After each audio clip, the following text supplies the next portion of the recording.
And every company I'd go into, turns out they suck at recruiting. And I was like, it's not that hard. Like, oh. It's like they just keep sucking me back in. Two lowest competencies of an HR TA leader are tech and data. And so if you don't put those two things together, you're never going to get to that point where you go, hey, by the way, we have a model that we're going to follow. Domino's figured out how to tell us where fuck pizza is. We can't figure out how to tell a candidate where you're at. We can launch a nuclear weapon faster than you can get me a basic hotel room. And I'm just like, who built these softwares? The biggest compliment you can give a recruiter, in my opinion, is I didn't get the job, but I liked your process. What is the future of recruiting become if AI does 75% of the tactical work? And I mean, again, I'm excited and hopeful, and I think everybody has their own secret sauce.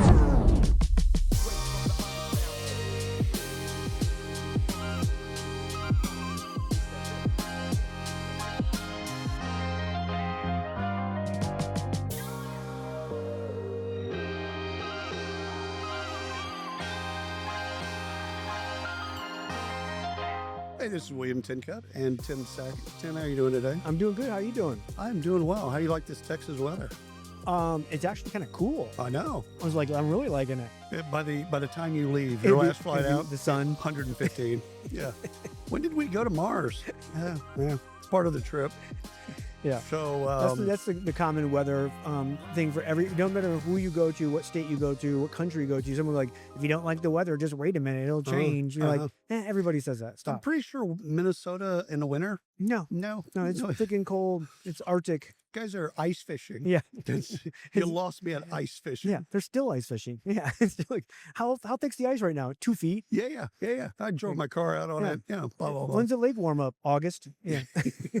I was like Cleveland. When we lived in Cleveland, literally the summers were June to late August, maybe early September. It's like, that's it. Yeah. That's what you got. Yeah. Now everybody came out. Like people weren't in their houses. They're bike riding, they're hiking, they're doing stuff. Everybody's active. So I kind of like that part. I just needed more of it because they got that seasonal whatever deficiency. Oh, yeah. He's in vitamin D. Yeah. It's not P. When vitamin P. When it's different. not gray for 6 straight months and you want to like kill everybody in your family. I moved from Tucson. My wife and I moved from Tucson, where it only gets 9 inches of rain a year. So every day. Like how many sunny days? Is like 340. Yeah. Actually, even when it rained, the sun would still come out. You're good. So every day you saw the sun. Like it'd be guaranteed. I'm going to see the sun today. And then we moved to Cleveland. Yeah. I mean, Cleveland's a great town. Don't get me wrong. Great sports fans. I was in Cleveland 3 weeks ago for speaking at a conference, and I'm in like the 7th floor of a hotel room. And I'm looking down onto the street and see a guy running, and then like literally 50 feet behind a cop catches him, literally pulling like stuff out of his pants, like stuff, whatever he stole from the store. Oh yeah. And then just let the guy go. Yeah. And just took the stuff back. Or didn't. Whatever. I got caught behind a Winn-Dixie with a dime bag when I was a kid. And the cops make a big deal of it. Just listen, this is bad, this, that, and the other. To put you in prison. We could take you down to the station, call your father. We're just going to let you go with a warning. Yeah. And of course now. Now you know they took your weed. I'm like, they just smoked my weed right after they left. They drove off going, sucker.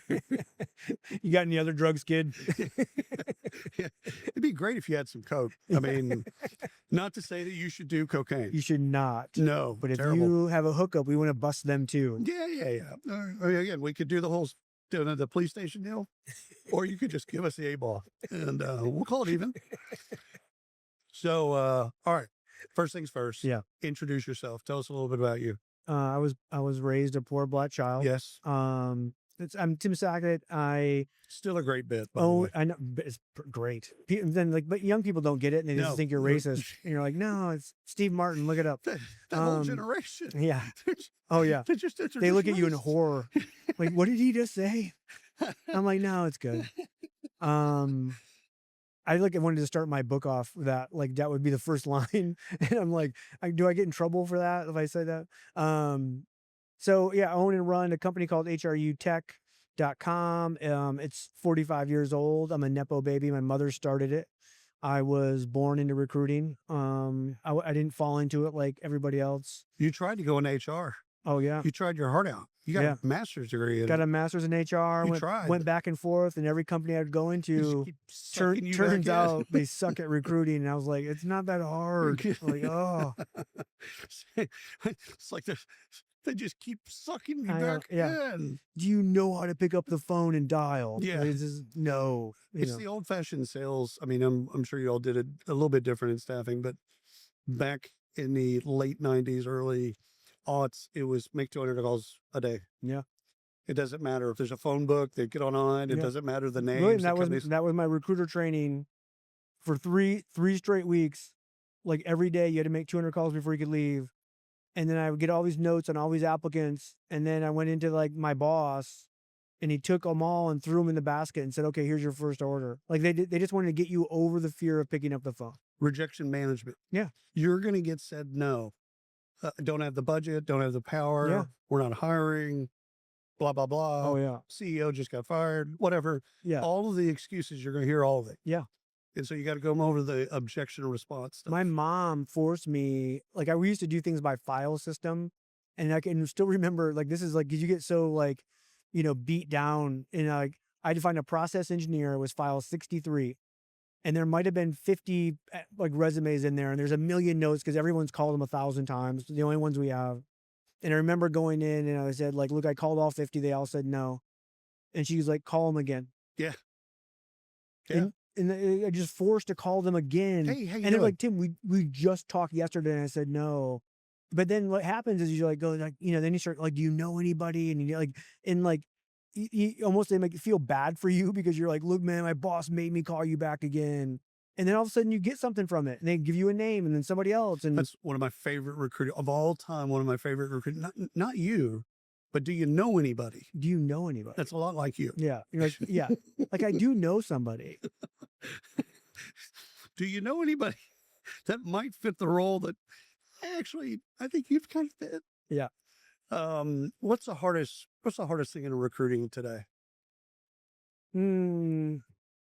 It changes because it goes from having too many applicants to not enough applicants, and it's the ebbs and flows with the economy. Right. It's not like people like, oh my God, it's AI. And you're like, yeah, Is it? it's more economic than it is like technology, because technology comes and goes, and new ones come, and it's still the combination of, I go from not having enough applicants to having way too many, and then we see this constant churn of like teams going up and down, and then it's like, oh my God, we got to rescale the team, and then it's like everything's recreating this crap from the Right. beginning, and like you just No never, institutional memory. they're just, you never learn from this stuff, which I think is kind of crazy.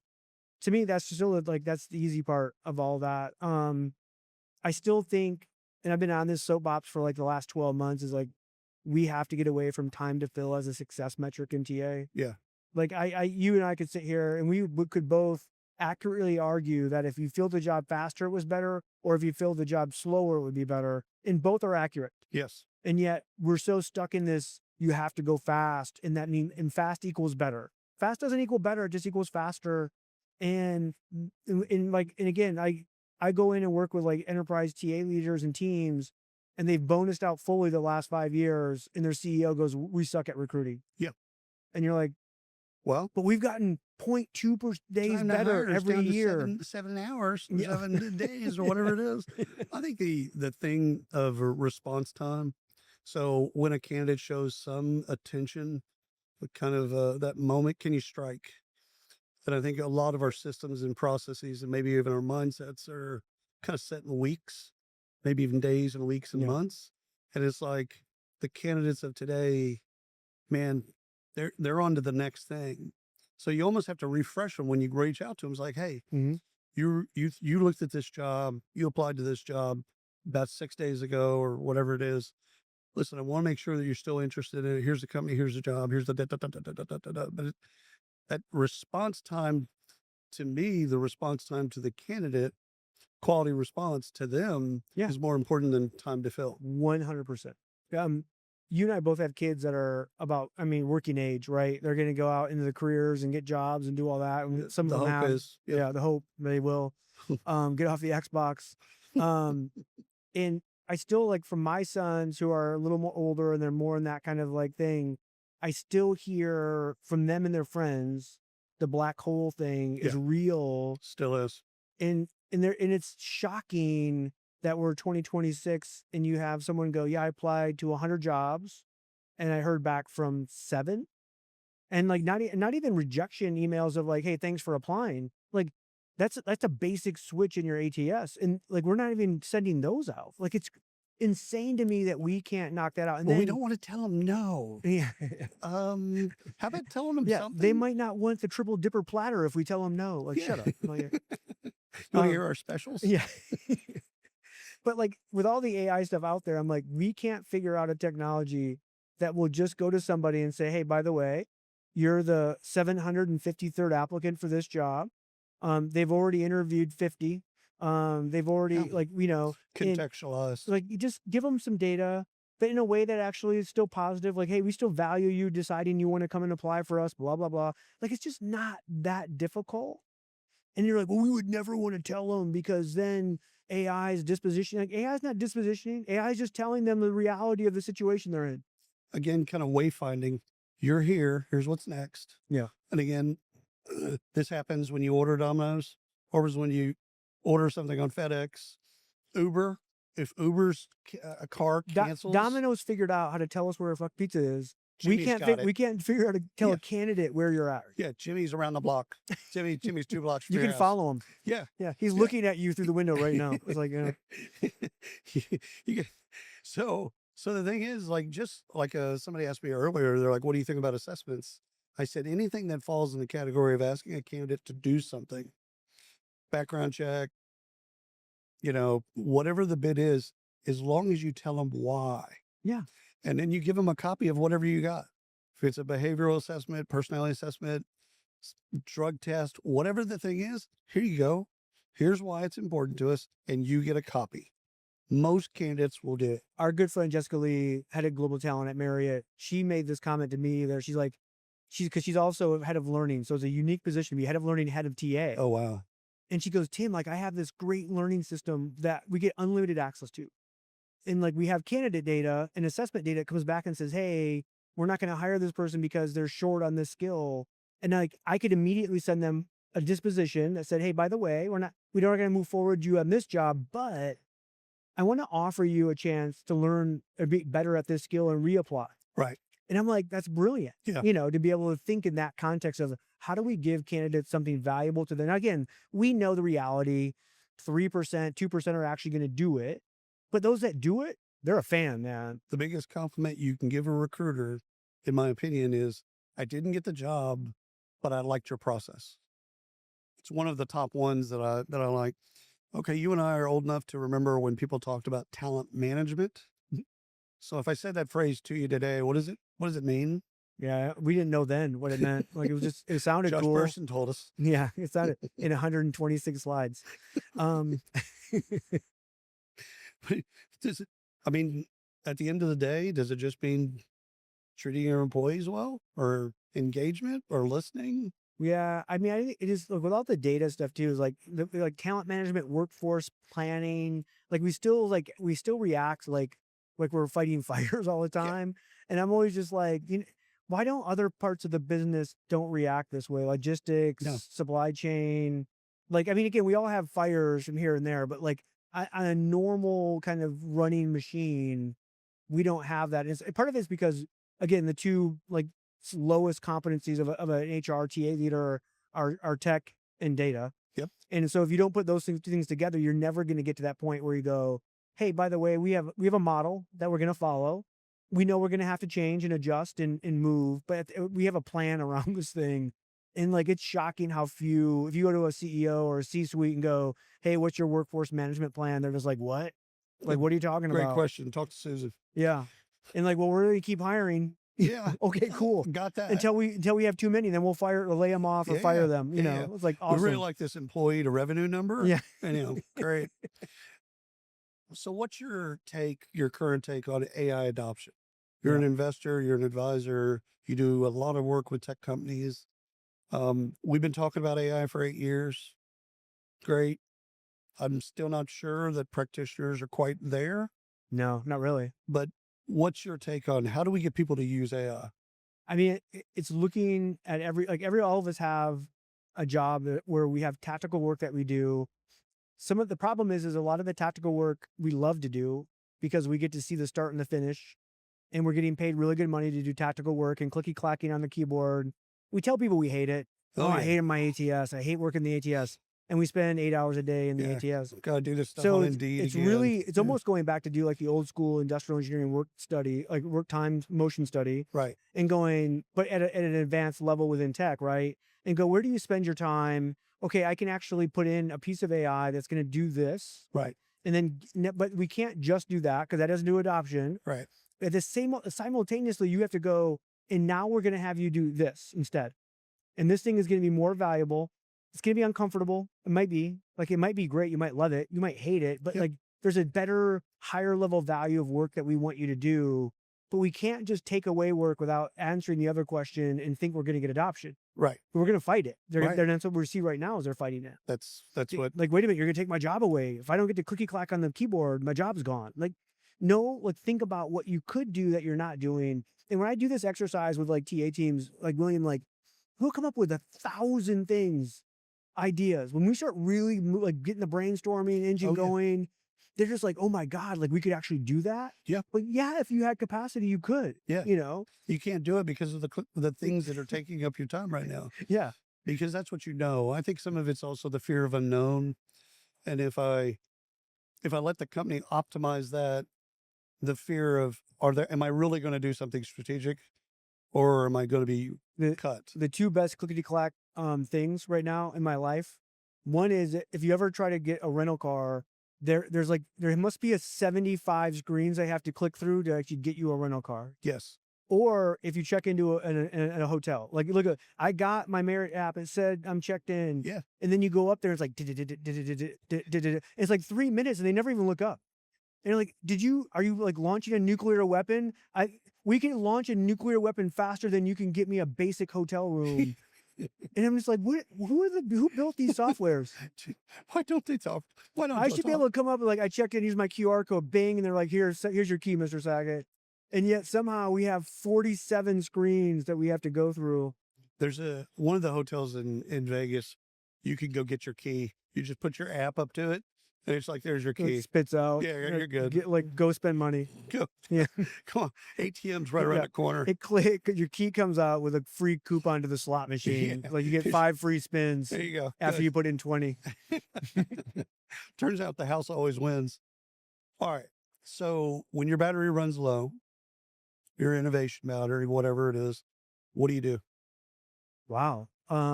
Great question. I've gotten into, like, I have a trainer that I work out with, and she literally beats me. Like, I feel like I end in a puddle of sweat, and she's always like, oh my God, don't you love coming here? I'm like, no, I hate it. I try to figure out a way not to come every single time. I do it and I feel better after. Yeah. But I detest coming. But that runner's high thing. Yeah. But like I do afterwards. Like, I think that helps me like do that. I've actually, like in my office too, like if I sit all day long, I get, and like you just kind of like get done. And if I just go out, put my like AirPods in, put some music on, walk for 20 minutes, half hour, and come back, it's crazy how much more refreshed you are from a brain standpoint. Oh yeah. Yeah. Oh yeah. Yeah. Just get out. Get away from the terminal. Get away from the screen. Yeah. Most people make the mistake of, okay, get away from the big screen and went to a little screen. Yeah. Actually, it's still screen. Still screen. Okay. Last question is, what's keeping you up at night these days? Again, the answer is what really defines success in TA from a measurement standpoint. I think a lot of people are trying a lot of different things. Haven't seen anything really stick yet, but I'm interested in that. So I do think my theory on this is I should be able to go to your like CEO and they have 100% confidence in you that the hiring is getting done in the right way. Right. And when you go to them and you say, oh, we're currently at 35 days, but we started the year at 35.2 days. They have zero confidence that you're getting this done. And so I'm like, how do they really know that they're going to deliver? And so like I like that side of it. And then the other side is this: what is the future of recruiting become if AI does 75% of the tactical work? And I mean, again, I'm excited and hopeful, and I think everybody has their own secret sauce. But there's a lot of that that goes back to how my mother started recruiting in 1980, which is I'm going to have a real relationship with William. That's right. And I might not hire William for a year, 2 years, 3 years, but at some point I'm going to call William and go, hey, I got that job now. And you're going to go, oh, cool. So it's back to the network of people that you know and That's right. build. And It's you bringing meet back the humanity. it turns out, right? Yeah. That's my talk. I mean, is like, Welcome to my TED Talk. yeah, is like literally AI plus humans equals magic kind of thing. Was like, so Nice. like, how do we really, because so many people are scared of the AI side and it's, oh, it's going to take all these jobs and UBI and blah, blah, blah. And Yeah, I'm yeah. like, we just don't know the jobs yet that we haven't, that are created, that will Right. get created. You know, Right. Okay. How do people get in touch with you? TimSackett.com, Tim Sackett on the socials. I'm branded pretty well. Yeah. I usually tell people when they ask me that question, like Google. Yeah, Google, It's the Google. Google machine, the Chat GPT machine. If you type into Google, Yeah, it usually finds me. yeah. All right. Thank you for carving out time for Thank us, you. brother. Appreciate you. And thanks to the audience.